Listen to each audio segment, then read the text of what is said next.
Yo, what's going on, everybody? It's your boy MotoManDan, and today we're coming at you with another Chimps video. Now, this is one of the newer maps, and I decided to try on this one. The theme was Striker Bones, or Biker Bones. If you can imagine a Hollywood cinematic biker driving up to an old Western saloon kind of vibe. And then I thought about the movie Shanghai Noon, so I'm going to call this video Shanghai Bloon. That's pretty creative. And I needed to start with the Ninja anyways because of camo detection, so I figured, why not? For those of you who don't know, Shanghai Noon is a movie, a Western movie with Jackie Chan and Owen Wilson. And Jackie Chan, of course, does his fight, his kung fu fight stuff. Not all the time. It's not a kung fu movie necessarily, but it does have him in it, and he does. So I figured thematically, you know, it could make sense, you know, for sure. Now, I went for two mortars, both signal flare. I went for the first one top path, the second one middle path, and that's to get their projectiles on you know, alternating schedules. Sometimes they'll line up, but most of the time they're separate, just to make sure that nothing gets, you know, past that needs. Really, the only thing that I would ever worry about is camo leads, but these guys kind of take care of all of that. At this point, I kind of thought, you know, what do I do? Should I try to go for top path mortar? Because Biker Bones, Striker Jones, you know, he buffs the bomb shooters that are nearby, and he also buffs mortar monkeys. But he buffs bomb shooters more than mortar monkeys, similar to how Oben buffs magic monkeys in general, but also buffs druids a little bit more. Similar to that, Biker Bones, aka Striker Jones, buffs bomb shooters more than he buffs mortars. So I figured I'd go for bomb shooters. I don't know why this popped up. That was the next thing. So I figured I'd go for bomb shooters, and I thought Bloon Crush. You know, you don't normally see Bloon Crush, I think, in Chimps.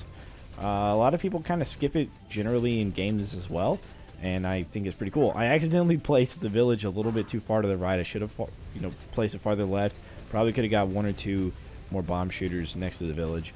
That was totally my mistake. Now I can't fit any of them anywhere near it, unfortunately. But, you know, we do well enough to not need to restart or anything. But yeah, you know, you just don't see the Bloon Crush very often, I think. But it worked out pretty well on this, I got to admit. It's not necessarily the best map for bomb shooters, but it's not bad by any stretch of the imagination. I did, however, I will say, I tried so many times. I played this map so many times because I was trying to use the beast handlers, and I just couldn't get it to work, man.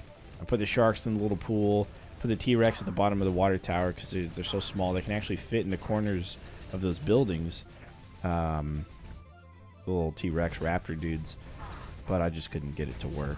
I got pretty close. I got into like 95 or 98 or something that killed me. But, you know, DDTs are kind of a problem for those guys. But anyways, this isn't about them. This is about the bomb shooters and the mortars. So we are going to get some more mortars. And Striker Jones's ability, his second ability, I keep spamming the first one. It stuns the Moab class balloons there. But the second one refreshes on instant. It refreshes abilities, which, you know, we obviously don't have any other abilities. Abilities for the bomb shooters and the mortars, we don't have any right now, but we will once I get Bloon Crush. Then we're going to start speccing into Moab Assassins, so I can kind of spam that against the Moabs, and eventually we're going to start speccing into the middle path mortars, so I can start spamming that as well. But Bloon Crush is a good tower for sure. It never really gets close, but some of the balloons do make it to that pink building down at the bottom, the reddish pink building. Some of the balloons did kind of make it over to that, so I was a little worried a few times, but nothing too bad. I did get shattering shells. It does help a lot. I was worried about stunning the BFBs and having them stack on each other too much. I figured that would be kind of a bad thing because it would be harder to kind of clean them up all at the same time instead of letting them kind of trickle in as I probably should. But I went for an additional recursive cluster just in case. I had quite a bit of Moab popping power, Moab stunning power with the Bloon crush. I just wanted to make sure I had enough Bloon popping power for those really big Bloon rounds. And then I decided I have the Ninja. I did get him for the camo detection specifically, but I might as well get Sticky Bomb. That kind of fits the theme, right? You know, a pipe bomb. I'm pretty sure they made those back in the old Wild West. As much as they made bomb shooters, I suppose, and motorcycles. Yeah, as you can see, man, Bloon Crush is crushing it, pun intended.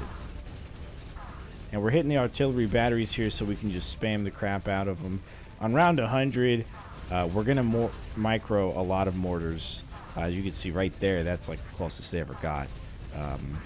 But we're going to micro a bunch of mortars on round 100 just to make sure that we get pops. But these guys, I mean, their pops are just going out the roof. And that's going to be it for this episode of Black Border Chimps mode. Guys, as always, don't forget to leave a like, comment, and subscribe. And I will catch you on the flip side. Deuces.